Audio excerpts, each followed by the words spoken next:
Hare Krishna, Krishna Krishna, Hare Hare, Hare Rama, Rama Rama, Hare Hare.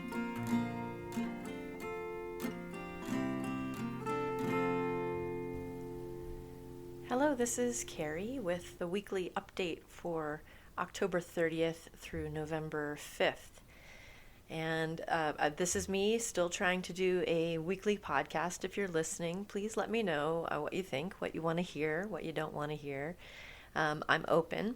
I want to do this for you, the listener, so you can contact me through my website, planetaryinfluence.com. So, did you guys know that the days of the week are associated with the planets? Yes, it's true. In certain languages, like Hindi, for example, it's literally the day of the sun, the day of the moon.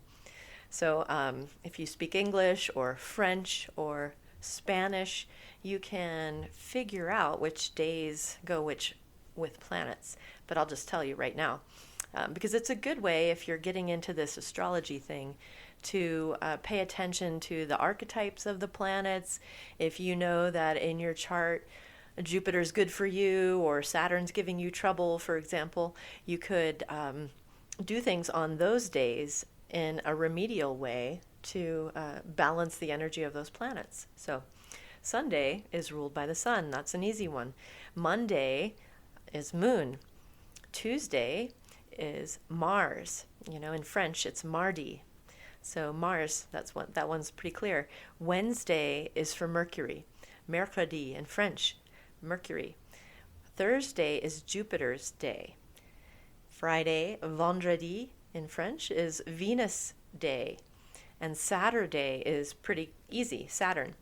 And if you're following these other two shadow planets that I often talk about, Rahu and Ketu, if you want to talk to those ones, Rahu goes with Saturn on Saturday.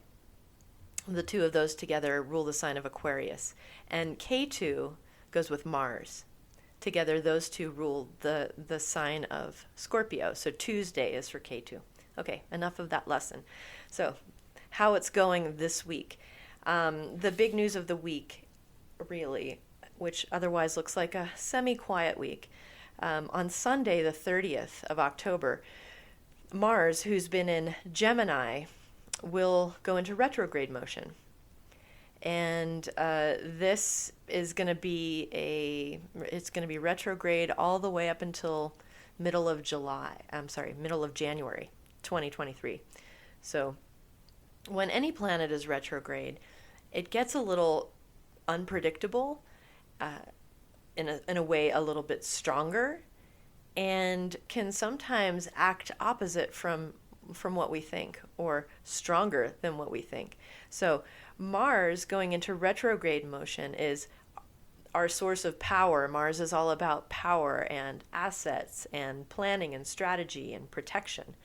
So we've had Mars go into the sign of Gemini recently, and now he's going to go retrograde. The whole entire time he's going to be in Gemini is only less than a month.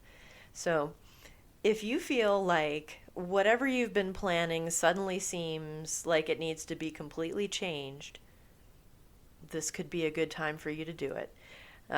Mars being in Gemini is gaining flexibility of mind and analytical viewpoint. And it could be that we realize, wow, I don't have the resources to do what I thought, or I don't really know if I have the energy to do what I was planning. So it could be time for a small retreat into drawing board level. With Mars going back into Taurus, that'll happen on November 13th. So we'll talk about that next week. But just know that this Mars retrograde energy is going to be lasting until mid-January, and it could help you be brave enough to make some changes, and it could be a little bit impatient, a little aggressive and impatient. So watch that. You're in control. So pay attention there. the sun, since we're talking about the 30th, which is Sunday, the sun will be remaining in the sign of Libra until November 16th. So all of this week, sun is in Libra. This was the site of our recent eclipse. So there's a combination of energy with the eclipse point made by K2, with the sun, and with Venus, who's combust with the sun, meaning it's very close. So it's a really interesting, it's almost like a catch-22 feeling. Like Venus has captured the sun, but the sun has captured Venus, and K2's captured both of them. So if you're feeling stuck or tied up or obstructed in some way, that's probably why. And after the eclipse of the 25th of October, and Venus has now moved past the sun slightly, so this combustion thing is breaking up. Combustion means when a planet is so close to the sun that we can't really see it anymore. So that could feel like not being seen or heard, especially when it comes to relationship negotiations. So if you've been in that kind of situation, that could be breaking up. So on Monday's the moon's day. That's the 31st, Halloween.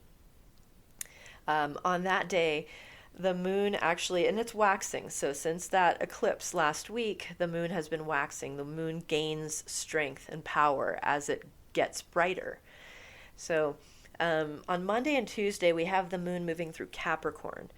Capricorn is where our friend Saturn currently is. Now, when we have moon and Saturn combinations, it can be a little hard emotionally. There can be sadness and depression and feelings of isolation and loneliness and fear.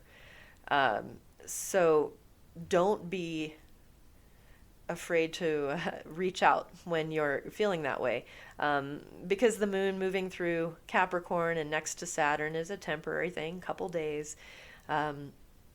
So just, watch for that. And Wednesday and Thursday, the moon keeps waxing. It gets into the sign of Aquarius, which is an interesting, I'm calling Aquarius at the moment the place that's caught between time and space. And why I say that is because on one side of Aquarius, we have Saturn, the ruler of time, right now. And on the other side, we have Jupiter in Pisces, who's the ruler of space. So while the moon is going through Aquarius on Wednesday and Thursday, may be a good time to sort of take a little retreat and get your bearings, remembering that this moon is waxing. And next week, the beginning of the week, we're going to have the full moon total eclipse on November 7th and 8th. That depends on where we are in the world. So we may be gaining some clarity right now or energy right now. So I think it's a good week for keeping quiet and observing and reserving our energy as well. Now when we get into Friday and Saturday, the moon will be going into the sign of Pisces with Jupiter.